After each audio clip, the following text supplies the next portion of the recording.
आज रामनवमीच्या निमित्ताने नाशिकच्या ऐतिहासिक असलेल्या काळाराम मंदिरात भाविकांची दर्शनासाठी मोठी गर्दी झाली।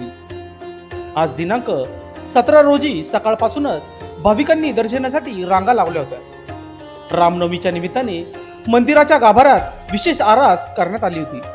झेंडूच्या फुलाचं तोरण, मंदिराच्या बाहेर खास रांगोळी, मंदिर परिसरात विद्युत रोषणाई आलेल्या भाविकांसाठी